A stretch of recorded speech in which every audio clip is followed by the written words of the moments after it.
Physics के जो सारे चैप्टर्स है ना उनकी रिवीजन थोड़ा थोड़ा बताता हूँ फिजिक्स में, जो पेपर में आ सकता है आपका, ठीक है, बोर्ड में ध्यान देना। देखो एक क्वेश्चन है आपका पावर पे आएगा, पावर ऑफ लेंस, इसमें पक्का क्वेश्चन आएगा लेंस की पावर पे, लेंस की पावर। जो लेंस की पावर होती है ना उसको डायोप्टर में नापते हैं, या तो यूनिट पूछ सकते हैं आपसे, तो यूनिट क्या होगी, डायोप्टर। वैसे तो पावर को वॉट में नापते हैं, और जो लेंस की पावर किसे नापते हैं, डायोप्टर में, ठीक है। और डिफाइन करने को है ना पावर, तो ऐसे डिफाइन करना, रेसिप्रोकल ऑफ फोकल लेंथ, क्या डिफाइन कर देना, reciprocal of focal length, reciprocal of focal length. तो जो फोकल लेंथ का उल्टा होता है ना is called power of a lens, reciprocal of focal length is called power of a lens, of a lens, ठीक है। मतलब जो फोकल लेंथ का उल्टा होता है, जैसे पावर का फॉर्मूला कैसे यूज करेंगे, 1 में फोकल लेंथ, 1 में, और ये फोकल लेंथ किसमें होनी चाहिए, ध्यान रखिए फोकल लेंथ मीटर में होनी चाहिए, किसमें होनी चाहिए, मीटर में। तो फोकल लेंथ अगर मीटर में होगी ना तो जो हम पावर निकालेंगे वो डायोप्टर में होगी, तो पावर किसमें होगी हमारी, डायोप्टर में, पावर किसमें होगी हमारी, डायोप्टर में।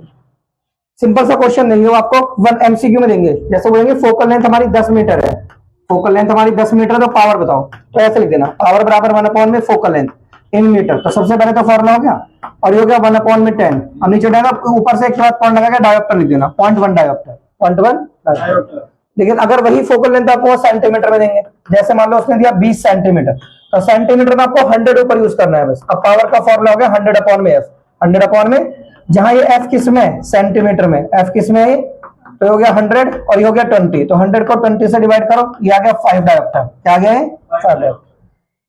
तो याद रखना अगर फोकल लेंथ सेंटीमीटर में होगी ना तो फॉर्मूला चेंज कर देना, 100/f कर देना, 100/, और मीटर में होगी तो 1/f, 1/, सही है।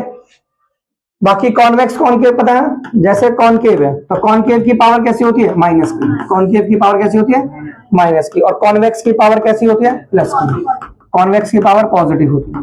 ऐसे भी दे सकते हैं क्वेश्चन, जैसे बोलेंगे एक लेंस है उसकी पावर 10 डायोप्टर है, ठीक है, और एक लेंस ऐसा है उसकी पावर 5 डायोप्टर है, ध्यान से ना, ध्यान से।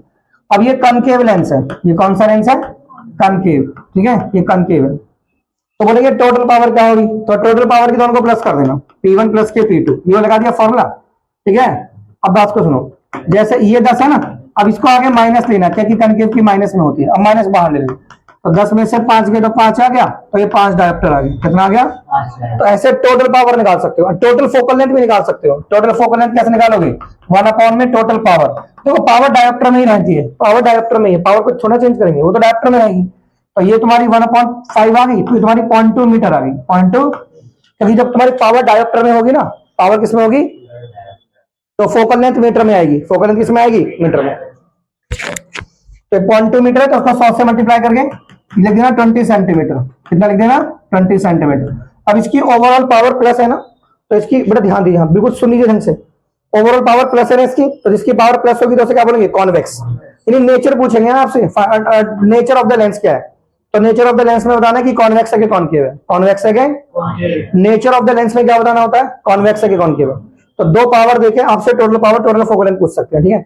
या उल्टा क्वेश्चन ले सकते हैं, जैसे आपसे फोकल लेंथ दे दी उसने, फोकल लेंथ दे दी, एक फोकल लेंथ 20 सेंटीमीटर दे दी, और एक फोकल लेंथ क्या दे दी तुम्हें, एक फोकल लेंथ 20 मीटर दे दी, ठीक है। अब बोलो टोटल फोकल लेंथ निकालो, क्या निकालो, टोटल फोकल लेंथ, टोटल, तो टोटल फोकल लेंथ निकालने के ना अब दोनों को जोड़ मत देना, पहले पावर निकालना, पावर, तो पावर निकालना, ये सेंटीमीटर में ना तो 100/f करना, 100/f, क्योंकि सेंटीमीटर में, तो हो गया 100 में 20, तो 100 को 20 से डिवाइड करना, 5 डायोप्टर। अब इसमें करना 100/f, P2 निकालना, 100/f1 है, 100/f2 है, तो कितना हो गया, 100/20, तो कितना हो गया, ये भी आपका हो गया, ये भी 5 डायोप्टर हो गया, दोनों सेम ही थे, ठीक है, ये भी कितना हो गया, 5 डायोप्टर। अब टोटल पावर निकालना, तो टोटल पावर कैसे निकालेंगे, P1 प्लस के P2, यानी हो गया 10 डायोप्टर। अब टोटल फोकल लेंथ कैसे निकालेंगे, 1 में टोटल पावर, यानी 1 में 0.10, यानी 0.1 मीटर, यानी सेंटीमीटर में कितना होगा वो, 10 सेंटीमीटर, 10 सेंटीमीटर। तो जब भी आपको टोटल फोकल लेंथ निकालनी होगी ना, जब भी आप टोटल फोकल लेंथ निकालोगे तो कैसे निकालोगे, पहले P1 निकालोगे, फिर P2 निकालोगे, फिर P निकालोगे, फिर क्या निकालोगे, P। एक मिनट पीछे पीछे नहीं बैठना है इसको, सबसे लास्ट वाली बेंच पे बैठ जाओ, अपनी टाइम बैठ जाओ, इस पे बैठ जाओ, सही है, कर लोगे। तो जैसे एक फोकल लेंथ तुम्हारी 20 सेंटीमीटर है और एक फोकल लेंथ तुम्हारी 20 सेंटीमीटर, दूसरी भी 20 सेंटीमीटर है, तो याद रखना इनको ऐड मत कर देना, 20 और 20 40 कर दो, ये गलत हो जाएगा टोटल फोकल लेंथ निकालने के लिए। हालांकि ये रेयर क्वेश्चन है, पर हो सकता है टफ पेपर बन जाए, ऐसा 12th में आता है, पर हो सकता है तुमसे ऐसा पूछ ले एग्जाम में। ठीक है, तो P1 निकाला हमने, P2 निकाला, फिर दोनों को जोड़ दिया, P1 प्लस P2, फिर उसका उल्टा कर दिया। कर लोगे तो एक क्वेश्चन मिलेगा जरूर। एक कभी कभार बोलेंगे define one dioptre, one dioptre को डिफाइन करो, define one dioptre, define one dioptre. तो कैसे डिफाइन करेंगे कि power of a lens is said to be one dioptre. Lens की जो पावर होती है, power of a lens is said to be one dioptre, power of a lens is said to be one dioptre. जो lens की power होती है ना वो वन डायोप्टर होती है। कब? व्हेन द फोकल लेंथ, जो फोकल लेंथ क्या होती है, when the focal length of the lens is 1 metre, when the focal length of lens, जब फोकल लेंथ कितनी होती है, 1 मीटर होती है। मतलब कोई हमारे पास लेंस है, उसकी फोकल लेंथ 1 मीटर है, क्या है 1 मीटर, तो उसकी पावर कितनी होगी, 1 डायोप्टर। पावर कितनी होगी इसकी, 1 डायोप्टर। कर लोगे? तो कुछ ना कुछ यहां से एग्जाम में 1 मार्क का 2 मार्क का आपसे पूछते हैं पावर के बारे में, power of a lens, power of a, तो लेंस की पावर को डायोप्टर में नापते हैं। वो डिफाइन कर सकता है कि define power of a lens या डिफाइन 1 डायोप्टर, डिफाइन 1 डायोप्टर। सही है, कर लोगे ऐसे। उसके बाद बच्चों इसमें लाइट वाले चैप्टर में ना क्रिटिकल एंगल से क्वेश्चन पूछ सकते हैं आपसे। मुख्य टॉपिक ये भी है, क्रिटिकल एंगल। कौन सा एंगल? Critical angle. मैंने आपको बताया था जैसे ये हमारे पास ये डेंसर मीडियम है, डेंसर मीडियम को μ2 कहते हैं और रेयर मीडियम को μ1, क्या कहते हैं, μ1। जहां सही है, डेंसर मीडियम को क्या कहते हैं, μ2। अब लाइट ऐसे गई तुम्हारी, डेंसर से रेयर में गई ऐसे, ये लाइट ऐसे गई। अब इसको जाना तो सीधा था, ऐसे जाना तो इसको कहा था सीधा, लेकिन हम क्या देखते हैं कि ये नॉर्मल से दूर हट जाती है। देखो ये जो लाइट है ना, ये इस नॉर्मल लाइन, ये नॉर्मल लाइन है, ये कौन सी लाइन है, नॉर्मल लाइन, तो ये इस नॉर्मल से ऐसे दूर हट जाती है ऐसे। ये भी ध्यान रखना आपको। 1 मार्क में मैंने एक बार क्वेश्चन देखा था, उसने बोला था जब लाइट डेंसर से रेयर में जाएगी तो किस तरफ मुड़ेगी, तो डेंसर ये है और रेयर ये है, तो रेयर में नॉर्मल से अवे हो जाएगी, नॉर्मल से away, away from normal, away from, away from, away from denser से रेयर में, अवे फ्रॉम नॉर्मल। तो ये वाला एंगल कौन सा बनता है, ये वाला angle, now this is angle i, और यहां से लेकर यहां तक एंगल कौन सा बनता है, ये आर, क्या है ये, आया सर में। रिफ्लेक्शन, रिफ्रैक्शन याद है तो मैं याद करूंगा, रिफ्रैक्शन, रिफ्रैक्शन कैसे बनाया था, रिफ्रैक्शन, रिफ्रैक्शन में ऐसे बताया था, जैसे ये सरफेस है और ये हमारी नॉर्मल रे है, ये कौन सी रे हमारी, ये नॉर्मल रे है। यहां से लाइट जाती है ऐसे, जाने इसको सीधा होता है, ठीक है, बोलो, अरे बोलो, तो ये इसको सीधा जाना है ना, ये इसको सीधा जाना है इस लाइट को, लेकिन ये हम क्या देखते हैं, ये नॉर्मल है, तो ये इस नॉर्मल की तरफ मुड़ जाती है ऐसे करके, थोड़ा सा ये इस नॉर्मल की तरफ ऐसे मुड़ गई, देखो नॉर्मल की तरफ मुड़ गई ऐसे, दूर होती तो उस तरफ मुड़ती, अगर आप ऐसे मोड़ते ना तो अब ये नॉर्मल से दूर हो जाती, नॉर्मल से, क्योंकि नॉर्मल तो ये लाइन है ना, ये लाइन कौन सी है हमारी, ग्रीन वाली में बना देता हूं उसको, ये लाइन कौन सी है, ये जो ग्रीन वाली है ये नॉर्मल, ये क्या है, नॉर्मल, तो इसे कहते हैं नॉर्मल से दूर, इसे कहते हैं नॉर्मल की तरफ, नॉर्मल की तरफ, ठीक है, समझ में आया, बोलो।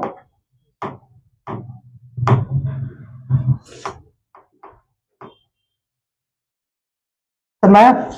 तो ये लाइन तो है नहीं हमारे पास, तो डालो इसको,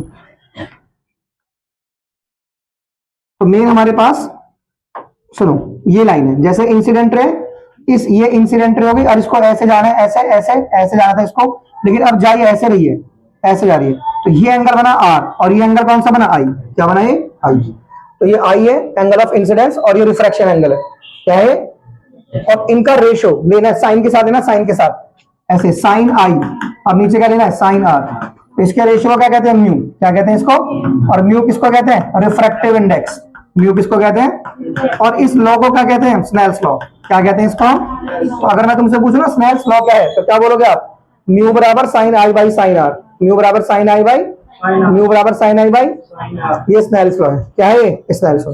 ये स्नेल्स लॉ पता क्या कह रहा है, स्नेल्स लॉ ये कह रहा है कि अगर आप इस एंगल को चेंज करोगे ना, जैसे आपका मान लो आई है और आर आपका मान लो ये, आर आपका ये, तो यहाँ से सॉल्व करके एक वैल्यू आएगी, मान लो 2 आई, सपोज 2 आई, अब आपने आई चेंज कर दिया, आई आपने इतना कर दिया और आर आपका मान लो इतना हो गया, अब भी वैल्यू 2 ही आएगी, वो ये कह रहा है।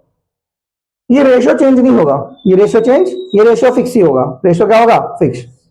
तो इसे कहते हैं लॉ ऑफ रिफ्लेक्शन, क्या कहते हैं इसे, ये रिफ्लेक्शन के लॉज में आता है, ऊपर दे दो सेकंड फ्लोर पे, ये किस में आता है, laws of refraction, refraction, refraction, ये रिफ्रैक्शन के लॉज में आता है। तो कैसे डिफाइन करते हैं, कैसे लॉ लिखते हैं, कैसे लिखेंगे, रेशो, क्या लिखेंगे हम, ratio of sine of angle of incidence, ratio of sine of angle of incidence, ratio of sine of angle of incidence, angle of incidence to the ratio of, to the, फिर ratio एक ही बार लिखा जाता है, ratio of sine of angle of incidence to the sine of angle of refraction, to the sine of, ratio of sine of angle of incidence to the sine of angle of refraction, angle of refraction is always constant, is always constant. इन दोनों का ratio हमेशा क्या होगा, constant होगा, मतलब एक ही value होगी, वो बदलेगी नहीं। तो ये आपको एक नंबर में पूछ सकता है ऐसे कि ये कौन सा लॉ है, म्यू बराबर sine I by sine R, क्या कहते हैं इसे हम, स्नेल्स लॉ। ये स्नेल्स लॉ है, क्या है, स्नेल्स लॉ। और ये रिफ्रैक्शन का एक पहला नियम है, रिफ्रैक्शन का क्या है, पहला नियम आया। तो इस म्यू को हम कहते हैं रिफ्रैक्टिव इंडेक्स, क्या कहते हैं हम इसे, एक क्वेश्चन हुआ ना आपसे रिफ्रैक्टिव इंडेक्स पे ही पूछ सकता है। जैसे रिफ्रैक्टिव इंडेक्स को म्यू से दिखाते हैं और इसका फॉर्मूला होता है लाइट की वेलोसिटी हवा में कितनी है और मीडियम में कितनी है, इनका रेशियो। म्यू के दो फॉर्मूले हो गया, एक sine I by sine R हो गया और एक ये हो गया, ठीक है। इसकी कोई यूनिट नहीं होती, ध्यान रखना, इट हैज नो यूनिट, इसकी कोई भी यूनिट नहीं होती। ये रिफ्रैक्टिव है, ये रेशियो है ना, रेशियो क्या है, रेशियो। अब ये ध्यान रखना, अगर वेलोसिटी कम होगी ना तो म्यू ज्यादा होगा, वेलोसिटी कम होगी तो म्यू क्या होगा। और यही बात आपको ध्यान रखने वाली बात होती है, इधर ध्यान दीजिए। वेलोसिटी अगर ज्यादा होगी तो म्यू कम होगा। ये म्यू और वेलोसिटी है ना अपोजिट रिलेशन है। जैसे इसका क्वेश्चन ऐसे बनेगा, सुनो, जैसे मान लो वो बोलेगा तुमसे, ये ऐसे पेपर में आते हैं क्वेश्चन, ये ए बी सी, ये तीन मीडियम है, क्या है तीन, ये तीन मीडियम है और ये म्यू की वैल्यू है रिफ्रैक्टिव इंडेक्स की, ऐसे क्लोज क्लोज वैल्यू होंगी, ऐसे ये क्लोज क्लोज वैल्यू होंगी। तो बोलेंगे किस मीडियम में लाइट तेज चलेगी, जिसका म्यू कम है, जिसका म्यू, तो मीडियम ए में, मीडियम ए का म्यू कम है ना, in medium A light will travel faster, in medium A light will travel faster, light will travel faster, light will travel faster. जिसका म्यू कम होगा ना उसमें लाइट तेज चलेगी, उसमें लाइट कभी बार पूछते हैं कि विच medium is more optically denser, optically denser medium कौन सा है। कभी कभार तुमसे क्या पूछते हैं कि ऑप्टिकली डेंसर मीडियम कौन सा है, ऑप्टिकली डेंसर, तो जिसका म्यू ज्यादा है तो आंसर है मीडियम सी। ऑप्टिकली डेंसर कौन सा मीडियम है, ये ध्यान देना, मीडियम सी। मीडियम, देखिए अगर डेंसिटी के हिसाब से पूछते हैं ना तो जिसका म्यू ज्यादा वो ज्यादा डेंसर है, और जिसका म्यू ज्यादा होता है ना उसमें लाइट कम चलती है, उसमें लाइट कम चलती है। और कभी कभार आर के हिसाब से पूछते हैं वो क्वेश्चन को, रिफ्रैक्शन एंगल दे देते हैं। ये जैसे तीन मीडियम है ना ए बी सी, अब ये इनके म्यू की वैल्यू है, जैसे ये मीडियम है, ठीक है, ये म्यू भी दे सकते हैं इसमें, ऐसे म्यू नहीं देंगे, फिर आर देंगे आपको।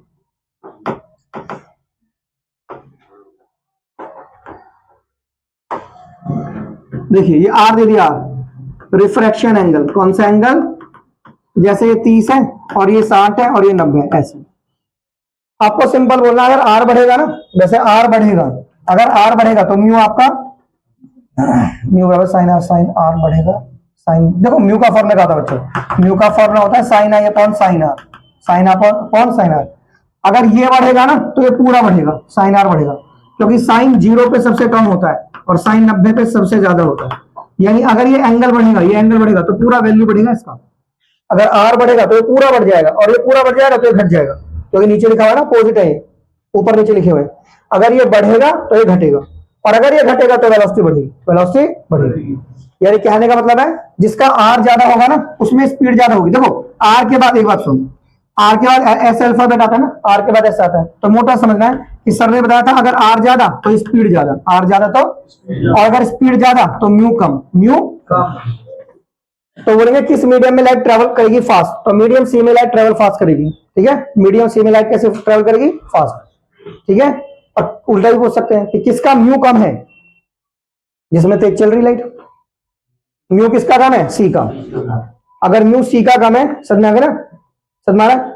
देखो जिसका आर ज्यादा है ना उसमें लाइट तेज चलेगी, उसमें लाइट, मतलब आर का मतलब आर के बाद ऐसा आता है ना, तो आर ज्यादा तो स्पीड ज्यादा, और स्पीड किसमें ज्यादा होती है, जिसका म्यू कम होता है, जिसका म्यू, तो इस वाले मीडियम का म्यू कम है, तो फिर म्यू ज्यादा किसका होगा, सब ज्यादा किसका होगा, मीडियम ए का, मीडियम ए। कर लोगे। छोटे छोटे क्वेश्चन, रिफ्रैक्टिव इंडेक्स की यूनिट क्या होती है, रिफ्रैक्टिव इंडेक्स का फॉर्मूला क्या होता है। अब मेन जो हमारे टॉपिक था ना क्रिटिकल एंगल, उस पर आ जाओ वापस। क्रिटिकल एंगल क्या होता है, इस पे क्वेश्चन बनता है। अब ये लाइट डेंसर से रेयर में जा रही है, डेंसर से रेयर में, तो नॉर्मल से दूर हट गई नॉर्मल से दूर। बोलो बच्चों, जैसे ये नंबर ये रे है 1 और इसका ये आंसर है, ये रे 1 है। अब हमने ना इस एंगल आई को बढ़ा दिया ऐसे, ये एंगल आई हमारा इतना बढ़ गया, ठीक है। ये रे नंबर 2 के लिए। अब रिफ्रैक्शन एंगल कितना हो गया, मान लो रे नंबर 2 का आंसर ये, अब ये इतनी रिफ्रैक्ट होगी, ये नंबर 2 है, इस 2 के लिए वो रिफ्रैक्ट हुई है। अब मान लो हमने आई को और बढ़ा दिया, आई मान लो मेरा इतना हो गया, अब ये आई मेरा 3 नंबर है, तो अब जो मेरा वो वाली रे है ना वो इसके ऊपर आ गई, इसके ऊपर, यानी ये एंगल अब हमारा 90 डिग्री हो गया। कितना हो गया ये? 90 डिग्री। यानी अब आई की, अब ये भी तो कोई आई है, जैसे एक आई ये है तुम्हारा, एक आई तुम्हारा ये है और एक आई तुम्हारा ये है, तो आई की इस वैल्यू पे, ये जो आई है आई की इस वैल्यू पे, आई की इस वैल्यू पे आर क्या हो गया? 90। तो अब इस आई का नाम आई ना होके सी हो गया। क्या हो गया? सी। यानी अब ये आई सी बन गया क्योंकि इसने आर को 90 कर दिया। यानी क्रिटिकल एंगल, छोटी छोटी बातें ध्यान रखिए, क्रिटिकल एंगल कौन से, देखो सुनो, अब ये आई ना होके क्या हो गया? सी हो गया। कुछ ऐसा हो रहा है नहीं, जैसे मान लो पहले आई ये था, आर ये था, मान लो ये 30 था, ये 60 था, सपोज ये 40 हुआ, तो ये तुम्हारा 65 हो गया सपोज, और सपोज ये तुम्हारा 42 हुआ और ये 90 हो गया। तो अगर इस आई पे ये 90 हो गया तो इस आई का नाम ही सी हो गया। फिर अब यही सी है, यही क्या है? सी। क्योंकि इसने आर को क्या कर दिया? 90। क्या कर दिया? आर को इसने 90 कर दिया। तो क्रिटिकल एंगल कौन से मीडियम में बनता है? जो क्रिटिकल एंगल सी से आता है ना, सी माने क्रिटिकल एंगल और सी के बाद डी आता है, तो सोच नहीं वो डेंसर में बनता है। तो क्रिटिकल एंगल कौन से मीडियम में बनता है? डेंसर मीडियम में। 2 का मतलब डेंसर होता है, 2 का मतलब क्या होता है? और 1 का मतलब रेयर। डेंसर मतलब जैसे पानी और ये हवा है, हल्का और भारी, है ना। तो क्रिटिकल एंगल कौन से मीडियम में बना? डेंसर में। किसमें बना? तो कैसे डिफाइन करेंगे? It is the angle of incidence. कैसे डिफाइन करेंगे? ये एक एंगल ऑफ इंसिडेंस ही है, ये एंगल ऑफ इंसिडेंस ही है। और कौन से मीडियम में? ये डेंसर मीडियम में। कौन से मीडियम में? डेंसर मीडियम में है, जिसके लिए कि for which angle of refraction कितना है? जिसके लिए एंगल ऑफ रिफ्रैक्शन जो है, angle of refraction in rare medium, angle of refraction in rare medium, जिसके लिए रेयर मीडियम में एंगल ऑफ रिफ्रैक्शन कितना है? 90 डिग्री। कितना है? 90 डिग्री। तो इस एंगल को हम क्या कहते हैं? Critical angle. क्या कहते हैं इसे हम? तो क्रिटिकल एंगल कौन सा एंगल होता है? एंगल ऑफ इंसिडेंस ही होता है वो। क्या होता है? Angle of incidence. कौन से मीडियम में होता है वो? डेंसर मीडियम में। कौन से मीडियम में होता है वो? जिसके लिए रिफ्रैक्शन एंगल कितना होता है रेयर मीडियम में? 90 डिग्री। तो सब कुछ आपको ध्यान रखना है। अब मेरी बात सुनिए, अब इसका एक छोटा सा डेरिवेशन भी होता है, पूछ सकते हैं वो आपसे। देख कैसे, जैसे ऐसे करके, अभी आप ऊपर दे दो जरा, जैसे ऐसे, ये कैसे करना डेरिवेशन? जैसे तुमने बोला कि सर ये लाइट ऐसे थी, इसको ऐसे जाना था, अब ये ऐसे जा रही है, दूर जा रही है, ठीक है। तो ये एंगल कौन सा है? आई। और ये एंगल कौन सा है? आर। ये कौन सा मीडियम है? 1। और ये कौन सा है? 2। अब देखो स्नेल्स लॉ के हिसाब से देखो, लाइट को कौन से मीडियम ने मोड़ा है? 1 ने। 1 ने मोड़ा ना लाइट को, तो 1 पहले लिखोगे आप ऐसे, μ1 ऐसे, और 2 से लाइट आई है ऐसे लिखोगे। अब 2 में जो एंगल बना उसे साइन के साथ ऊपर रखोगे ऐसे, साइन आई, और नीचे लिखोगे साइन आर। देखो लाइट को 1 ने मोड़ा है ना, तो 1 पहले लिखेंगे, 1 क्या लिखेंगे, और 2 से लाइट आई है, 2 को बाद में लिखेंगे, पर 2 में जो एंगल बना उसे साइन के साथ ऊपर रखेंगे, साइन के साथ क्या लिखेंगे, और आर को नीचे। अब क्या बोलेंगे हम बोलेंगे सर एक बार बताओ, जब आपका आई सी हो गया था, जब आर आपका 90 हो गया था, आर क्या हो गया था? 90। तो इसको सी लिख देंगे, इसको लिख देंगे सी, और इसको लिख देंगे 90। क्या लिख देंगे इसको? 90। और ये कितना हो गया हमारा? μ12। म्यू साइन 90 कितना होता है? साइन 90 1 होता है। साइन 90 क्या होता है? 1। अब ये हो गया μ12। अब इसे पलटा मार दो, इसमें इसे μ21 कर दो, तो μ21 कितना हो गया? 1 अपॉन में साइन सी, और μ21 को ही म्यू कहा जाता है, तो म्यू21 को ही क्या कहा जाता है? म्यू। तो ये म्यू का एक और फॉर्मूला आ गया। ये किसका फॉर्मूला आ गया? म्यू का। यार तुम नींद में रहते हो, अगर एक चांटा पड़ गया ना, तो आप ऐसे, दिन हो रहा है अभी, तो भैया अभी रात हो रही, दिन हो रहा है, अब ये हमेशा नींद में चल रहा है आपका, ऐसे ऐसे क्या नशे में हो? तो ये मैंने आपको कई बार नोटिस किया है। या तो नहा के आओ अच्छे तरीके से, फ्रेश होकर नहा के आते बन जाए, किसी की आंखें नहीं मिच रही, इतने बैठे हैं। तो म्यू का फॉर्मूला क्या हो गया? 1 अपॉन साइन सी, 1 अपॉन एक म्यू का फॉर्मूला आ गया। ये पता क्वेश्चन कैसे पूछ सकते हैं? पूछ सकते हैं कि रिलेशन क्या है। क्या पूछ सकते हैं? रिलेशन माने फॉर्मूला क्या है, किस किस में? क्रिटिकल एंगल में और रिफ्रैक्टिव इंडेक्स में। बोलो, क्रिटिकल एंगल में और रिफ्रैक्टिव इंडेक्स में क्या रिलेशन है? तो ये रिलेशन है, ये क्या है? रिलेशन। अब छोटे से क्वेश्चन के रेडी है ना, वो आपसे बोलेंगे क्रिटिकल एंगल इतना है, तो म्यू बताओ कितना है, तो लिख लगा देना फॉर्मूला, म्यू बराबर 1 अपॉन में साइन सी, यानी 1 अपॉन में साइन 30, और साइन 30 क्या होता है? 1 अपॉन 2। अब 2 ऊपर जाएगा, 1 नीचे, 2 ऊपर 1 नीचे, तो आंसर 2 आ गया। बिल्कुल सिंपल सा क्वेश्चन पूछ सकते हैं, ठीक है। सी देके क्या पूछ सकते हैं? म्यू, या म्यू देके सी भी पूछ सकते हैं। वो ऐसे म्यू दे देंगे आपको 1.414, और आपसे सी पूछेंगे। क्या पूछेंगे आपसे? सी। तो म्यू का फिर से फॉर्मूला यूज करना, 1 अपॉन में साइन सी, इसकी वैल्यू ये यूज करना, वन अपॉन में साइन सी, अब इसे नीचे ले जाना और साइन सी ऊपर, और साइन सी कितना आ गया, इतना आ गया। अब इसे लिखना √2, इसे क्या लिखना, √2 का मान होता है 1.414, √2 का वैल्यू कितना होता है 1.414, ठीक है। तो 1/√2 कितना होता है, 1/√2 साइन में कितना होता है, साइन 45 कितना होता है, साइन 45 को कहते हैं 1/√2। ये कितना हो गया साइन सी, साइन से सी की वैल्यू कितनी आ गई 45। तो ऐसे निकालना है आपको आंसर, ठीक है। कर दोगे ऐसे, ऐसे √3 में भी पूछ सकते हैं तुमसे, वो √3 में पूछ सकते हैं। जैसे वो म्यू की वैल्यू ऐसे दे देंगे 1.73 1 अब पूछेंगे सी पूछेंगे तो लगाना है फॉर्मूला। इस म्यू का फॉर्मूला होता है 1/sin सी, म्यू की वैल्यू ये 1 में साइन सी। अब ये नीचे आ गया 1 में 1, साइन में तो कोई वैल्यू नहीं होती, चलो साइन में भी पूछेंगे क्योंकि साइन, ये साइन में इसकी वैल्यू नहीं होती ना, तो साइन में नहीं आएगा। 1/√3 की साइन में कोई वैल्यू नहीं होती, tan में होती है। किसमें होती है, tan में। सब में आ गया मैं क्या बात बोल रहा हूँ। देखो ऐसा दे सकते हैं, जैसे म्यू आपको 2 दे सकते हैं, वो क्या दे सकते हैं 2, वो क्या दे सकते हैं 2, है ना।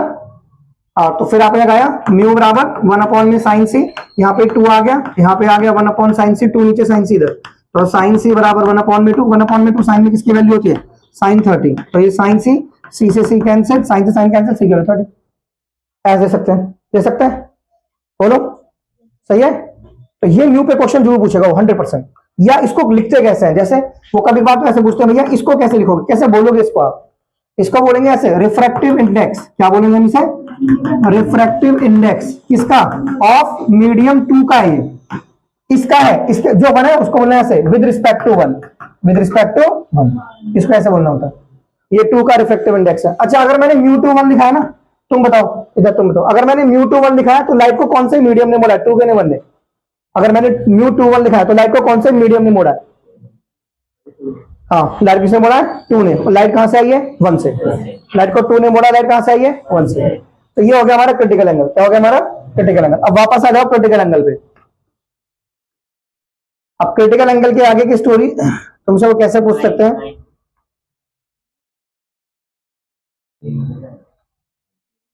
उधर चला गया क्या, छोड़ो। देखो अब है ना अगला क्वेश्चन उनका बनता है TIR पे, इस पे बनता है TIR पे बनता है। Now that is total internal reflection पे, किस पे बनता है, टोटल इंटरनल रिफ्लेक्शन पे बनता है उनका नेक्स्ट क्वेश्चन TIR पे। यहां से कुछ ना कुछ मिलेगा TIR पे, ठीक है समझिए बात को। अभी आपने क्या पढ़ा था, आपने पढ़ा था कि सर ऐसा हो गया था हमारा कि आपकी इस वाले एंगल पे, जो आपने ये वाला एंगल लिखा था, ये C बन चुका था ना हमारा, तो यहां पे लाइट इस वाले एंगल के लिए लाइट यहां आ गई थी आपकी, है ना, मतलब ये रिफ्लेक्टेड लाइट है। ये कौन सी लाइट है, समझ में आया कुछ, जैसे मैंने बोला था ना, दोबारा से बताऊं मैं तुम्हें, अगर देखो सुनो फिर से देखो क्या हुआ था। देखो आपका ये हुआ था, जैसे मान लो ये था हमारे पास, ठीक है, तो मैंने बोला ये एक लाइट है, ठीक है, इसको सीधा जाना था लेकिन ये ऐसे नॉर्मल से दूर हट गई, तो ये 1 है तो इसकी 1 लाइट ये है। अब फिर मैंने बोला कि भैया अगर ये 2 लाइट है, दो दूसरी ऐसे गई है, दूसरी मान लो ऐसे गई है, ठीक है, तो तुम्हारी ऐसे रिफ्लेक्ट हो गई, तो ये दूसरी है। अब मान लो तीसरी तुम्हारी ऐसे गई है, तीसरी है, ये तीसरी दूसरी है, दूसरी, तो अब इस लाइट के लिए ये लाइट यहां आ गई थी, है ना, बोलो ये 90 बन गया था, 90 क्या बन गया था, तो इस वाली के लिए यहां पे आ चुकी है लाइट। अब अगर ये हमारे पर ये अब ये आ ही नहीं रहा, इसने आर को 90 कर दिया, तो अब ये सी हो गया, क्या हो गया, अब ये एंगल सी हो गया ना। अब मैंने आई को देखो, अब ये ना ये आई है, अब ये सी से ही बड़ा हो गया, क्या हो गया है, अरे ये तो सी था ना, ये क्या था, अब ये आई सी से बड़ा नहीं हो गया बड़ा। तो अब कहा, अब लाइट यहां तक तो जा चुकी है, अब लाइट वापस यहीं आ जाएगी जहां से वो गई थी, इसी को TIR कहते हैं। यानी वो डेंसर से गई तो डेंसर में आ जाएगी, और हम रिफ्रैक्शन रहे थे, अचानक रिफ्लेक्शन हो गया, क्या हो गया, रिफ्लेक्शन हो गया, इसी को कहते हैं टोटल इंटरनल रिफ्लेक्शन। क्या कहते हैं इसको हम, हाँ, तो टोटल इंटरनल रिफ्लेक्शन की कंडीशन पूछते हैं एग्जाम में, क्या पूछते हैं, कंडीशन। वो पूछेंगे कंडीशन क्या होगी, TIR की कंडीशन, मतलब कब होगा TIR की कंडीशन। तो पहली कंडीशन ये है इसकी, ये बहुत इंपॉर्टेंट क्वेश्चन है, हर बार आता है, लाइट शुड ट्रेवल, लाइट को ट्रेवल करना है, कहां से कहां, फ्रॉम ऑप्टिकली डेंसर, ऑप्टिकली आपको ऑप्टिकली वर्ड लगाना पड़ेगा जरूर, डेंसर के आगे optically denser to rare medium, optically denser to rare medium. यानी आपको लाइट को कहां से कहां जाना है, डेंसर से रेयर मिड में, पहली कंडीशन दी। दूसरी कंडीशन, एंगल ऑफ इंसिडेंस की जो वैल्यू है, किसकी वैल्यू है, एंगल ऑफ इंसिडेंस की जो वैल्यू है उसको बड़ा होना है, किससे, आई को किससे बड़ा होना है? हाँ, सी से, greater than that of the critical angle, greater than that of the critical angle, यानी आई को सी से क्या होना है बच्चों, बड़ा होना है, आई को सी से। यही वो दो कंडीशन है जो पेपर में पूछी जाती है कि condition of T I are, condition of कि कब होगा टी आई आर, कब होगा टी आई आर। दूसरा एप्लीकेशन जो इसके बेस्ड है, कौन कौन सी घटनाएं हैं जो टी आई आर बेस्ड है, टी आई आर बेस्ड घटनाएं कौन कौन सी हैं? सबसे पहला मिराज, सबसे पहला क्या है, मिराज। मिराज माने होता है पानी का वहम हो जाना, रेगिस्तान में पानी का वहम हो जाना, रेगिस्तान में पानी का वहम हो जाना, क्योंकि लाइट पड़ती है, तब तक रेत पर जब लाइट पड़ती है तो सारी की सारी लाइट रिफ्लेक्ट हो जाती है, हो जाती है रिफ्लेक्ट, और उस एंगल पे पड़ती है कि आई सी से बड़ा हो जाता है, आई सी से। तो मिराज समझ जाना, रेगिस्तान में पानी का वहम हो जाना, ये मिराज है। दूसरा shining of diamond, shining of diamond का चमकना। जैसे मान लो ये डायमंड है ना, तो डायमंड पे एक एंगल पे लाइट पड़ी, लेकिन ये एंगल ऑफ इंसिडेंस है, मान लो डायमंड का क्रिटिकल एंगल 24 डिग्री है और लाइट पड़ रही है 26 डिग्री पे, लाइट किस पे पड़ रही है, तो आई का वैल्यू सी से बड़ा नहीं हो गया? बोलो, अगर आई का वैल्यू सी से बड़ा हो गया तो सारी लाइट जितनी भी पड़ी है सबको क्या कर देगा, ये रिफ्लेक्ट, क्या कर देगा, और ये रिफ्लेक्शन कौन सा है, टी आई आर वाला रिफ्लेक्शन। तो शाइनिंग ऑफ डायमंड में भी कौन सी घटना होती है, टी आई आर। कौन सी होती है, टी आई आर। तीसरा हमारा है एंडोस्कोपी, तीसरा हमारा क्या है, एंडोस्कोपी। जैसे एक वायर होती है ना, उसको कहते हैं ऑप्टिकल फाइबर कम्युनिकेशन, क्या कहते हैं उसको, ऑप्टिकल फाइबर, ऑप्टिकल, ओएफसी की फुल फॉर्म भी पूछ सकते हैं, ऑप्टिकल फाइबर कम्युनिकेशन। मतलब एक वायर होती है जिसे हम मुंह में डालते हैं, ऐसे डॉक्टर्स इंफेक्शन चेक करने के लिए बॉडी में कोई मतलब कुछ भी बीमारी तो नहीं है, तो वायर को डालते हैं, उसमें कैमरे लगे होते हैं, तो कैमरों से लाइट निकल के रिफ्लेक्ट होकर वापस आती है, तो इस कंप्यूटर पे स्क्रीन में, कंप्यूटर पे क्या बनती है, इमेज, जिससे पता करते हैं बॉडी के अंदर क्या चल रहा है। तो जो वायर होती है ऑप्टिकल फाइबर, ऑप्टिकल फाइबर। और ये टेक्निक कौन सी होती है, एंडोस्कोपी। तो कौन सा रिफ्लेक्शन होता है इसमें, टी आई आर। कौन सा होता है इसके अंदर, टी आई आर। ठीक है, बोलो। तो टी आई मतलब ऐसे बोलेंगे आपसे, जैसे एक होता है हमारा फॉर्म, ये बहुत इंपॉर्टेंट है, फॉर्मेशन ऑफ रेनबो में, इसमें रेनबो, इंद्रधनुष के बनने में कौन सी घटना होती है, T I R, T I. इंद्रधनुष के बनने, मैंने बताया था ना आपको इंद्रधनुष के बारे में। जैसे मान लो ये पानी का ड्रॉप है, ये बारिश की बूंद है, लाइट ऐसे गई इस पे, इंसिडेंट लाइट ऐसे गई है ना, अब ये क्या होगी, ऐसे, बोलो, ये टूट जाते हैं दो भागों में। जो ज्यादा मुड़ता है रंग वो कौन सा होता है, वॉयलेट, और जो कम मुड़ता है वो रेड। ठीक है, अब ये बारिश की बूंद के अंदर हो रहा है ग्लास प्रिज्म की तरह, मतलब ये जो ड्रॉप है ना, ये कैसे काम करेगी, ग्लास प्रिज्म, ग्लास प्रिज्म। तो ये जो कलर है ये रेड है और ये वॉयलेट है। ठीक है, तो ज्यादा कलर कौन सा, सुनो। तो अगला था फॉर्मेशन ऑफ रेनबो में था ना, फॉर्मेशन ऑफ रेनबो। तो फॉर्मेशन ऑफ रेनबो में भी टी आई आर होता है, क्या होता है, टी आई आर। तो मैं कैसे बता रहा हूँ तुमको फॉर्मेशन, देखो इसमें ध्यान है ना, रेनबो में डर्ट याद रखना, मतलब dispersion, refraction, T I are, और फिर रिफ्रैक्शन। रिफ्रैक्शन दो बार हो जाता है, dispersion, refraction, T I are, फिर रिफ्रैक्शन। अच्छा, अब ये एक बारिश की बूंद है, ये क्या बन जाती है, ग्लास प्रिज्म। क्या बन जाती है, ये ग्लास प्रिज्म की तरह काम करती है बारिश की बूंद। ये जो ड्रॉप है ना, ये किसकी तरह काम करती है, ग्लास प्रिज्म की तरह।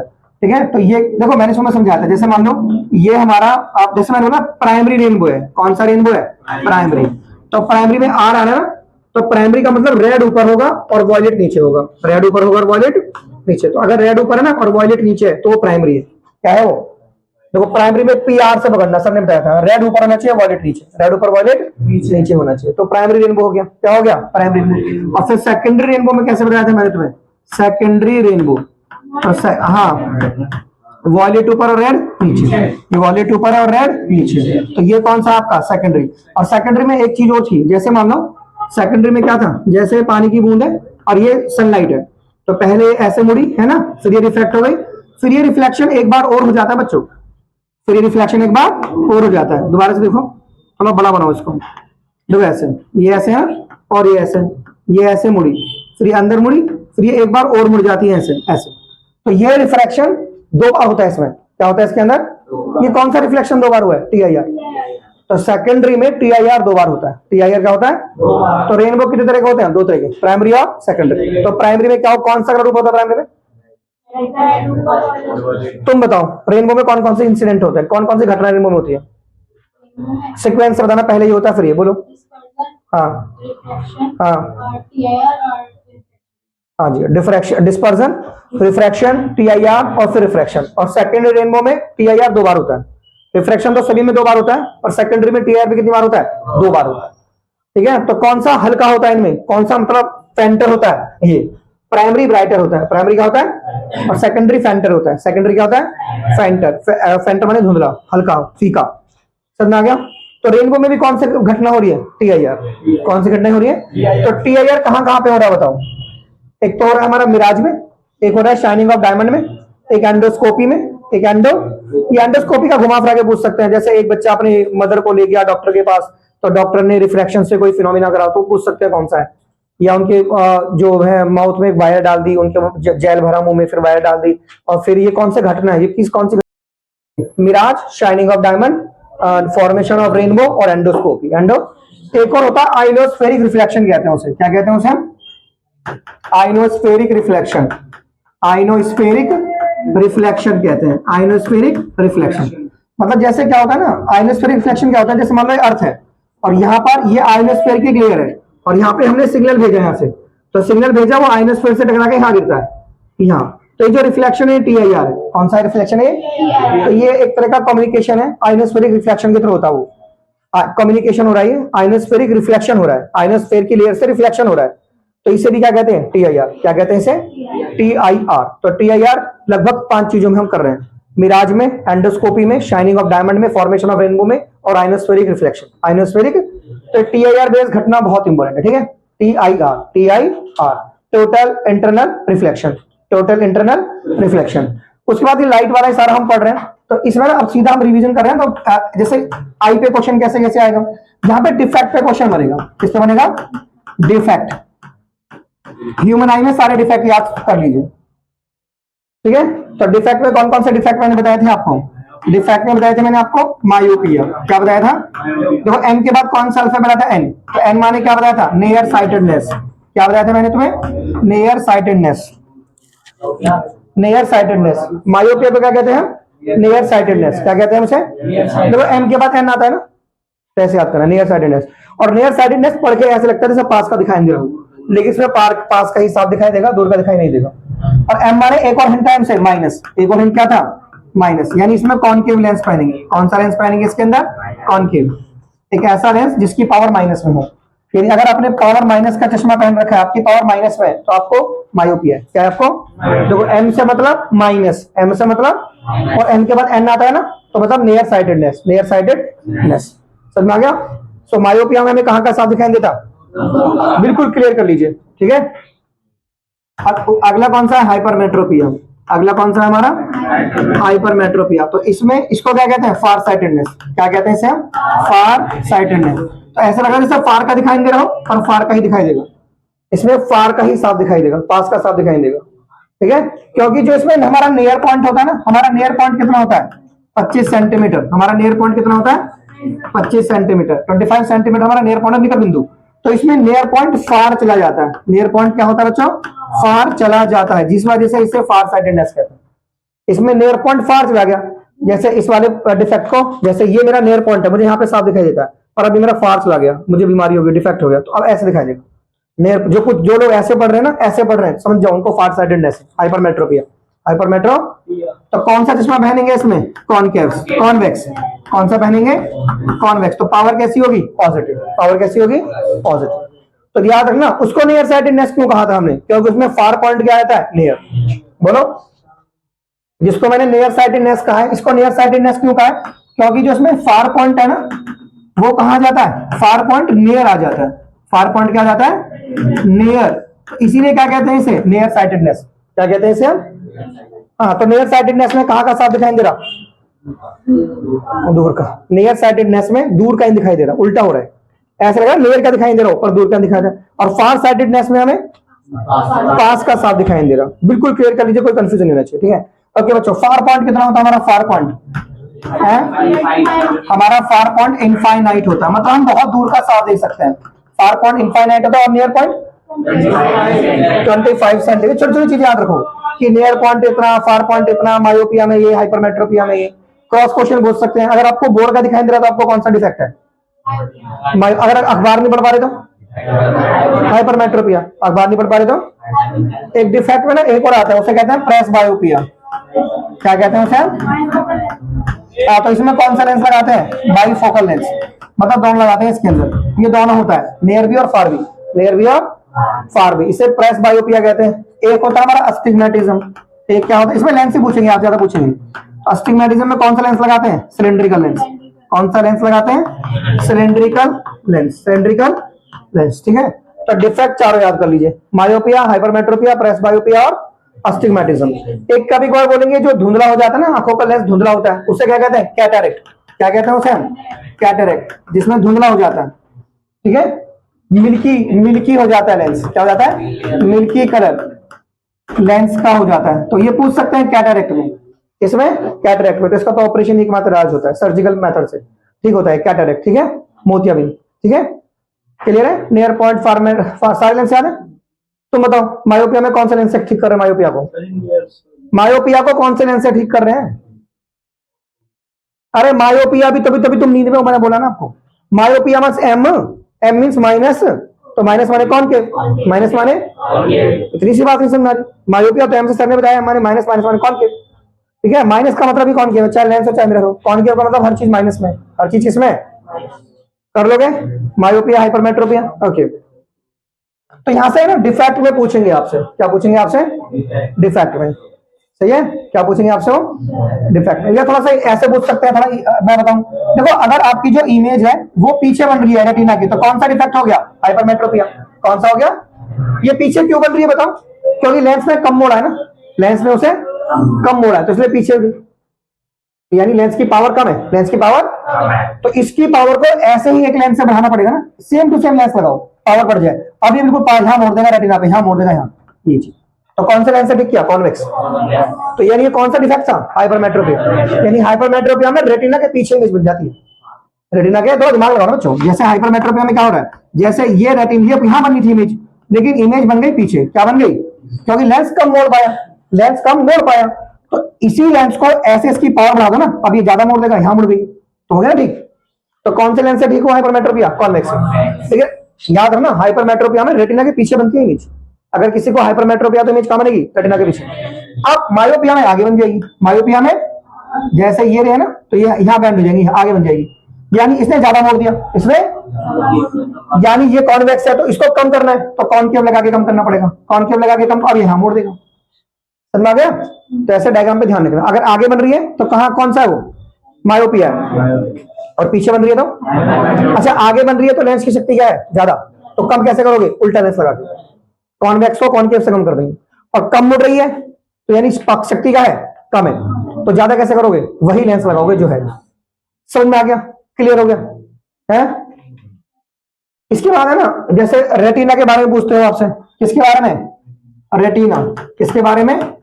तो रेटिना क्या होती है? Light sensitive cell. क्या होती है? लाइट सेंसिटिव सेल होती है। लाइट सेंसिटिव सेल, या इसे फोटो सेंसिटिव सेल भी कहते हैं। क्या कहते हैं इसे? Photo sensitive cell. तो इमेज रेटिना पर बनती है। इमेज कहां बनती है? इमेज कहां बनती है? रेटिना। और कैसी बनती है इमेज? रियल और इन्वर्टेड। रियल, और उस इमेज को सीधा कौन करता है? ब्रेन। कौन करता है? हमारी ब्रेन के कनेक्शन आंखों से होते हैं ना, कौन सी नर्व से होते हैं? Optic nerve. ऑप्टिक नर्व से, ऑप्टिक नर्व से। तो आंख का पर्दा क्या होता है? रेटिना। क्या होता है? रेटिना पे कैसी इमेज बनती है? Real and inverted. ब्रेन क्या करता है? उसे सीधा। और रेटिना को क्या कहते हैं हम? लाइट सेंसिटिव सेल और फोटो सेंसिटिव सेल। लाइट कहां से हमारी आंखों पे जाती है बताइए? गेट पास क्या हमारी लाइट का? आंख है, हाँ जी। कहां से? कॉर्निया से। ये ट्रांसपेरेंट पार्ट पूछेंगे आपसे, तो ट्रांसपेरेंट पार्ट कौन सा होता है? Transparent part of human I. Transparent part of human आई। तो ह्यूमन आई का ट्रांसपेरेंट पार्ट कौन सा है? कॉर्निया। ये साइज छोटा बड़ा किसका होता है? ऐसे छोटा, प्यूपिल का। And who control the size of pupil? Iris. ठीक है, तो who control the size of प्यूपिल? It control size of प्यूपिल, it control ये साइज ऑफ प्यूपिल। तो प्यूपिल के साइज को कौन कंट्रोल करता है? आइरिस। एंड कलर पार्ट क्या होता है? मैंने कहा कलर पार्ट, हाँ, कलर पार्ट ऑफ ह्यूमन आई। तो ह्यूमन आई का कलर पार्ट क्या होता है? आइरिस। क्या होता है? Iris is the colour part of human eye. Window of the eye किसको कहते हैं? कॉर्निया को कहते हैं विंडो, प्यूपिल को कहते हैं। विंडो ऑफ आई किसको कहते हैं? प्यूपिल को। किसको कहते हैं? प्यूपिल को। हाँ। Who control the amount of light entering into our eyes? Pupil. And who control the size of pupil? Iris. समझ आ गया? And the colour part is iris. Colour part is iris. ठीक है। दो तरह की नर्व सेल कौन सी बताई थी मैंने आंखों में? Nerve cell. नर्व सेल कौन कौन सी? Nerve cell, rod cell. कौन सेल? Rod cell. और दूसरी कौन सी थी? Cone cell. रॉड सेल और कॉन सेल। और रॉड में डी आ रहा है ना, इन डिम लाइट में हम कौन सी सेल की वजह से देखते हैं? डिम लाइट में। तो डिम लाइट में कौन सी सेल की वजह से देखते हैं? रॉड सेल की वजह से। एंड कलरफुल वर्ल्ड कौन सी सेल की वजह से देखते हैं? कौन सेल की वजह से। कौन सेल की वजह से? अगर ये सेल में डिफेक्ट होता है तो कौन सा बीमारी हो जाता है? वो कलर ब्लाइंडनेस। रॉड सेल में डिफेक्ट होता है तो नाइट ब्लाइंडनेस। क्या रहता है वो? Night blindness. समझ आ गया सारे क्वेश्चन? बताओ नियर पॉइंट कितना होता है? Far point? Far point? अच्छा, अगर आपने पॉजिटिव पावर का चश्मा पहन रखा है तो आपको कौन सा डिफेक्ट है?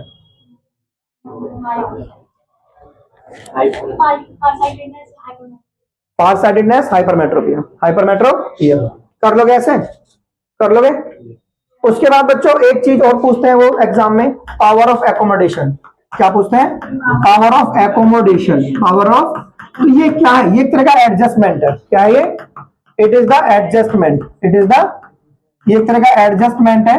किसमें एडजस्टमेंट करते हैं हम? In the focal length. In the focal length of our eye lens.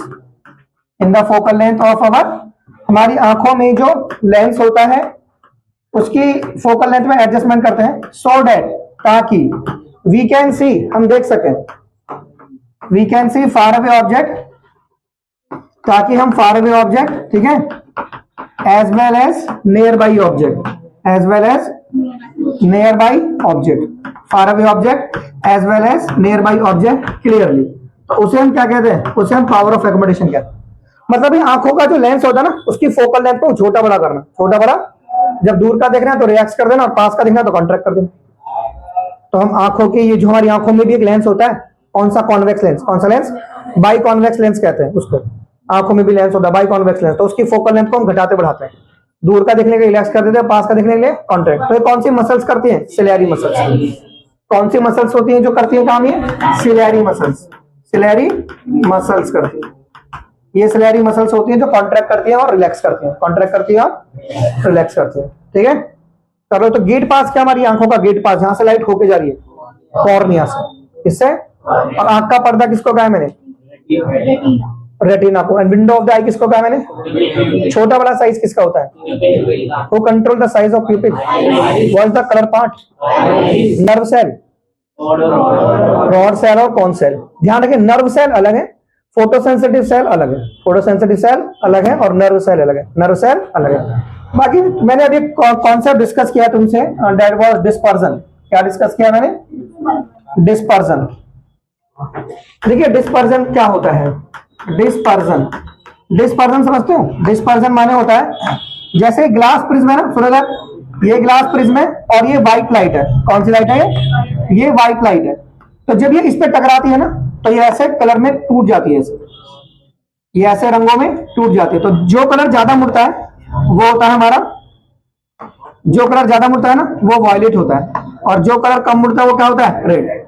और ये इसको ऐसे जाना था और ये ऐसे मुड़ गई है, तो ये अपने पाथ से क्या हो गई है? डेविएट। क्या हो गई है? तो इसे क्या कहते हैं? Angle of deviation. Angle of deviation. नहीं सुनो, ऐसे नहीं सुनो। देखिए पहले तो याद रखिए, डिस्पर्जन क्या है? डिस्पर्जन माने व्हाइट रंग का प्रिज्म से टकरा के 7 रंगों में टूट जाना। Splitting of white light, splitting of, ये जो व्हाइट लाइट में स्प्लिटिंग हो रही है, splitting of white light, splitting of white light की स्प्लिटिंग किसमें? into its constituent color, into its constituent colors में, ठीक है। तो इसे क्या कहते हैं? डिस्पर्जन। क्या कहते हैं उसे? डिस्पर्जन कहते हैं। क्या कहते हैं उसे हम? अच्छा, कौन सा कलर ज्यादा मुड़ता है? तो ये ऐसा पूछते हैं क्वेश्चन, जैसे which colour deviate most, which colour deviate most, तो कौन सा कलर ज्यादा डेविएट होता है? वॉयलेट। कौन सा ज्यादा डेविएट होता है? Which colour deviate least, which colour deviate least, तो क्या आंसर होगा? विच कलर डेविएट लीस्ट, तो आंसर क्या होगा? ब्राइट। याद आ गया? अब ये जो बीच में सारे और कलर होते हैं, बीच में और भी तो कलर होते हैं विग्योर का पैटर्न के अकॉर्डिंग, है ना। जैसे यहां आर है और यहां बी है, तो बीच में कलर कैसे होंगे? आई बी जी वाई ओ, ऐसे होंगे ना कलर, बोलो ऐसे होंगे ना। तो इसको ऐसे लिखो, V I B G Y O R. तो नीचे जाने से क्या बढ़ती है? वेवलेंथ। क्या बढ़ती है? नीचे जाने से वेवलेंथ बढ़ती है। क्या बढ़ती है? और ऊपर जाने से क्या बढ़ती है? फ्रीक्वेंसी। ऊपर जाने से क्या बढ़ती है? तो याद है, लाल रंग की वेवलेंथ ज्यादा होती है। वो पूछते ना क्वेश्चन कि डेंजर सिग्नल लाल रंग के क्यों होते हैं, खतरे के निशान। हाँ, वेवलेंथ क्या होती है? ज्यादा। एंड कलर ऑफ स्काई का पूछेंगे तो क्या बोलोगे? कलर ऑफ स्काई क्या है? ब्लू। कलर ऑफ स्काई क्या है? आसमान का रंग नीला। तो क्या रीजन बोलेंगे हम कलर ऑफ स्काई के लिए? तो कलर ऑफ स्काई के लिए बोला जाएगा ब्लू। क्या बोला जाएगा? ब्लू। इसके पीछे क्या रीजन है? स्कैटरिंग। क्या पीछे है? क्या रीजन है? Scattering of blue light is more. Scattering word use करना है। Scattering of blue light is more. Scattering किसकी वजह से होती है? एयर की वजह से। स्कैटरिंग किसकी वजह से होती है? एयर पार्टिकल की वजह से। जैसे ही हवा है ना, तो जब लाइट इस पर पड़ती है तो हवा इस लाइट पर से फैला देती है। तो इसमें सबसे ज्यादा कलर कौन सा फैलता है? ब्लू। अगर हवा नहीं होगी तो आसमान का रंग कैसा होगा? कैसे पूछते हैं क्वेश्चन को? For an astronaut, for an astronaut, astronaut, for an astronaut colour of sky कैसा है? एस्ट्रोनॉट के लिए colour of sky is black. अगर हवा नहीं होगी तो आसमान का रंग कैसा होगा? काला। हवा नहीं होगी तो आसमान का रंग कैसा होगा? काला, ब्लैक। तो आपको ना कलर ऑफ स्काई में ब्लू स्कैटरिंग रीजन बोलना पड़ेगा। क्या बोलना पड़ेगा? नहीं, ब्लू स्कैटरिंग, ब्लू बोलना पड़ेगा, रीजन स्कैटरिंग है, ठीक है। एक होता है ट्विंकलिंग ऑफ स्टार। एक क्या होता है हमारा? Twinkling, TWINKLING। अगर एक वर्ड में रीजन पूछा है तो बोलना पड़ेगा एटमॉस्फेरिक रिफ्रैक्शन। क्या बोलना पड़ेगा? एटमॉस्फेरिक, ये वर्ड यूज करना पड़ेगा, एटमॉस्फेरिक रिफ्रैक्शन। एटमॉस्फेरिक, बच्चों आवाज याद रखो। अगर मैं पूछूं तारों का टिमटिमाने के पीछे कौन सी घटना है, तो अब इसको ऐसे समझा, जैसे ये हमारे पास अर्थ है ना, और ये अर्थ के आसपास की लेयर है, हवा है। ऊपर हवा कम होती है, नीचे ज्यादा होती है ना।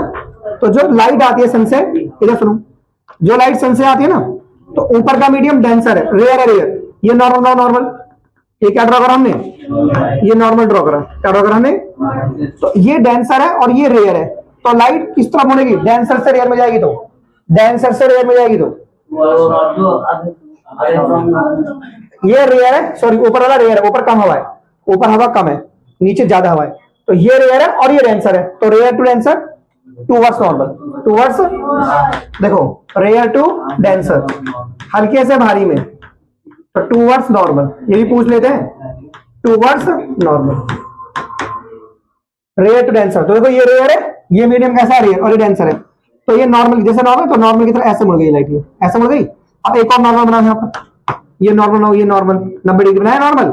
अब फिर ये मुड़ जाएगी, ऐसे ऐसे मुड़ जाएगी। तो ये जो मुड़ना होता है ना, इसे कहते हैं एटमॉस्फेरिक रिफ्रैक्शन। क्या कहते हैं इसे? देखो स्टार तो अपनी जगह होता है, लेकिन जो लाइट आती है मुड़ मुड़ के आती है हमारी आंखों में, फ्लक्चुएट करती हुई। स्टार अपनी जगह होता है ना, तो इसे क्या कहते हैं? Atmospheric refraction. पूछते हैं स्टार क्यों टिमटिमाते हैं? क्योंकि वो दूर होते हैं। क्या होते हैं वो? और प्लेनेट क्या होता है? पीछे पे याद रखो, प्लेनेट पास होते हैं। एक तो रीजन ये कि star are far away and planets are closer. दूसरा, स्टार आर नहीं बिग तो हो गया, वो बहुत सारे पॉइंट साइज सोर्सेस का कलेक्शन होता है। Star is a, sorry planet, planet is a collection of large number of point size sources of the light. जैसे मान लो ये प्लेनेट है, ये बहुत सारे पॉइंट सोर्सेस का कलेक्शन है। क्या है collection? They are asking the question कि why star twinkle and planet do not. तो योर आंसर इज कि star are far away and planet are closer. This is one reason. Other reason is that कि planet is a collection of large number of point size sources of the light. Planet is a collection of large number of the point size sources of the light. और जो उनको इसको बोला गया कि जो इसकी लाइट होती है ना, इस वाले सोर्स से कैंसिल आउट हो जाती है, इसकी लाइट इस वाले सोर्स से कैंसिल आउट हो जाती है। ठीक है, so overall light entry into our is 0। तो जो सारी लाइट हमारी आंखों में पड़ रही है उसका नेट रिजल्ट क्या है? 0। सो प्लेनेट हमें ट्विंकल करता नजर नहीं आता। सही है, तो छोटे छोटे रीजन जो याद रखिए। हाँ, you on the last bench, Divyansh खड़े हो जाओ। बताना एक वर्ड में आंसर बताओ कि कलर ऑफ स्काई ब्लू क्यों है। What is the reason colour of sky blue क्यों है? हाँ, स्कैटरिंग। कलर ऑफ, तुम बताओ जरा, तुम बताओ, खड़े जाओ। ट्विंकलिंग ऑफ स्टार के पीछे वन मिनट बताओ क्या रीजन है? Twinkling of star, atmospheric refraction, atmospheric refraction. ठीक है, ट्विंकलिंग ऑफ स्टार के पीछे, ट्विंकलिंग ऑफ स्टार के पीछे। एक क्वेश्चन है अर्ली सनराइज और डिलेड सनसेट। अर्ली सनराइज और delayed sunset. Early sunrise and delayed sunset, delayed sunset. इसके पीछे भी यही रीजन है, एटमॉस्फेरिक रिफ्रैक्शन। एटमॉस्फेरिक मतलब जैसे देखो, सुनो, ये लाइट, सुनो बच्चों, ये लाइट मुड़ मुड़ के यहाँ आ रही है ना। एक्चुअली मॉर्निंग यहाँ पे होनी चाहिए थी, सुबह की मॉर्निंग यहाँ होनी चाहिए, लेकिन मॉर्निंग पहले ही हो गई है एटमॉस्फेरिक रिफ्रैक्शन की वजह से। हमें यहाँ पे सन दिखना चाहिए था, लेकिन सन हमें यहाँ पे दिख रहा है, ऐसा समझ ना। तो अर्ली हो गया है, मतलब 2 मिनट का अंतर होता है। कितने मिनट का अंतर होता है? ये किस वजह से? ऐसे डिलेड सनसेट, जैसे लाइट को, सन को यहाँ छुपना था और वो छुपता है यहाँ पर, मुड़ मुड़ के लाइट जाती है ना, तो पीछे पहुंच जाती है एटमॉस्फेरिक रिफ्रैक्शन की वजह से। तो दिस इज द रीजन कि अर्ली सनराइज और डिलेड सनसेट के पीछे कितने का डिफरेंस है? 2 मिनट्स का। 2 मिनट का समय अंतराल है अर्ली सनराइज और डिलेड सनसेट में। समझ में आ गया? समझ में आ गया बच्चों? अर्ली सनराइज और डिलेड सनसेट का कॉन्सेप्ट। चलो नोट करो, इसे ऑफ करो। बच्चों देखो, सुनो, अब तुम्हें ना, आप न्यूमेरिकल्स कैसे करने सुनिए। न्यूमेरिकल्स आपको कैसे अटेम्प्ट करने हैं, इसके न्यूमेरिकल क्वेश्चन। न्यूमेरिकल क्वेश्चन कैसे करें सुनो। देखो, जैसे मैंने एक और न्यूमेरिकल लिया कि एक ऑब्जेक्ट है ऑफ साइज, जिसका साइज 10 सेंटीमीटर है। ध्यान से देखना, इस प्लेस, एक ऑब्जेक्ट है जिसका साइज 10 सेंटीमीटर है, is place at a distance of, is place at a distance of 20 centimetre from concave mirror का लेता हूं। चलो मैं फ्रॉम ए कॉन्वेक्स, किसी का भी लो, from a convex lens, from a convex lens. एक ऑब्जेक्ट जिसका साइज ही है, अब ध्यान समझना, साइज मतलब ये h की वैल्यू है, इसकी वैल्यू है, और वो ऑब्जेक्ट इतनी दूर रखा हुआ है, तो दूरी मतलब ये u की वैल्यू है, इसकी वैल्यू है u की वैल्यू, दूरी मतलब u की वैल्यू, दूरी मतलब इसकी वैल्यू है, और साइज मतलब h की वैल्यू। एक ऑब्जेक्ट जिसका साइज है वो इतनी दूर रखा हुआ है from a convex lens, from a convex lens. तो हमें क्या बताना है? डिटरमाइन। क्या बताना है हमें? Determine the position, nature and the size of image. Determine the position, determine the position. दूसरा, nature and size of image. Image का साइज क्या होगा? Size of an image, size of an image. Focal length मैं दे देता हूं आपको। When focal length जो है इसकी, जो फोकल लेंथ है इसकी, फोकल लेंथ 10 सेंटीमीटर है। फोकल लेंथ क्या है? 10 सेंटीमीटर। आपको क्वेश्चन में क्या पकड़ना है कि मिरर का लेंस है। पहली बात पकड़िए, लेंस है। क्या है ये? हमने पकड़ा है लेंस है, तो इसमें लेंस का फॉर्मूला लगेगा। क्या लगेगा इसके अंदर? लेंस का फॉर्मूला। किसका फॉर्मूला लगेगा? लेंस फॉर्मूला होता है 1/f 1/v माइनस 1/u। ये लेंस फॉर्मूला होता है। क्या होता है ये? तो सब u तो हमेशा माइनस में ही लेना है। u तो u के बारे में कुछ सोचना ही नहीं है कि सर u हमेशा माइनस में ही लेना है। ठीक है, और बोलो, और f कितना है इसका? 10 सेंटीमीटर। f कितना है इसका? फोकल लेंथ, देखा ना, फोकल लेंथ, फोकल लेंथ कितना है इसका? 10 सेंटीमीटर। ये बहुत आसान क्वेश्चन होते हैं। u हो गया मेरा -20 और f कितना हो गया मेरा? 10। अब इसके आगे प्लस लेना है क्योंकि कॉन्वेक्स है। क्या है ये? कॉन्वेक्स। इतनी सी बात समझ आ गई? कॉन्वेक्स है ना, और लेंस है। देखो पहले तो लेंस फॉर्मूला यूज करो। कौन सा फॉर्मूला? और f को लो प्लस और u तो माइनस। अब मुझे v निकालना है, तो फॉर्मूला पुट करो वैल्यू 1/10 1/v निकालना है। ये माइनस और ये रहा एक और माइनस, ये दो माइनस हो गए, तो माइनस माइनस इसी तरह से करना है, माइनस माइनस और इधर आके फिर से माइनस। ठीक है, 1/b 1/, तो एलसीएम कितना आया इसका 20, इसको इससे 2 आया, 2 यहाँ लिखो, इसको इससे डिवाइड करेंगे 1 आया, 1 को इससे इंटू करो, तो दैट इज 1/v।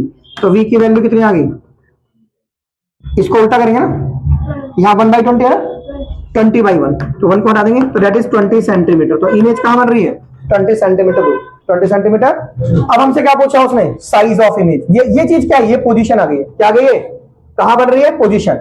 अब साइज के लिए h'/h दैट इज v/u, याद रखिए साइज के ये लगेगा h'/h, जहां h' क्या है, साइज ऑफ इमेज, ये h' है, और h कितना है, ये ना एक ऑब्जेक्ट जिसका साइज ये है, तो साइज मतलब 10, और v कितना है 20, और u कितना है -20, u कितना है, तो 20 से 20 का तो -1 से मल्टीप्लाई करो, h' की value -10 centimetre, -10।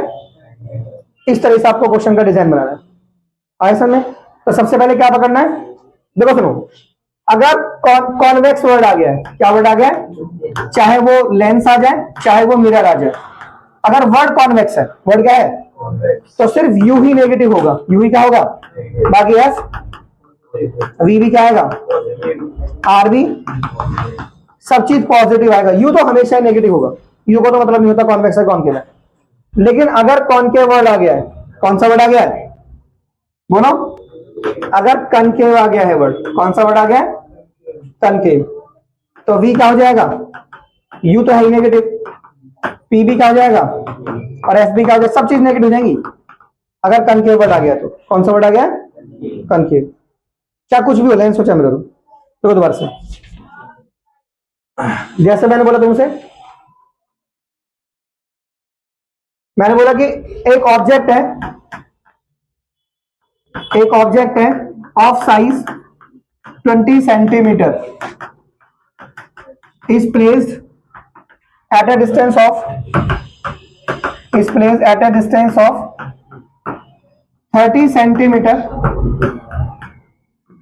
From A concave mirror.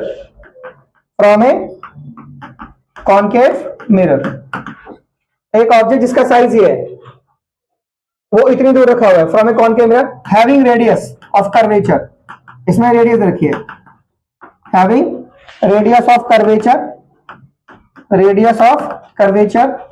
Is 30 centimetre. Find position, nature and size of image. Find position, nature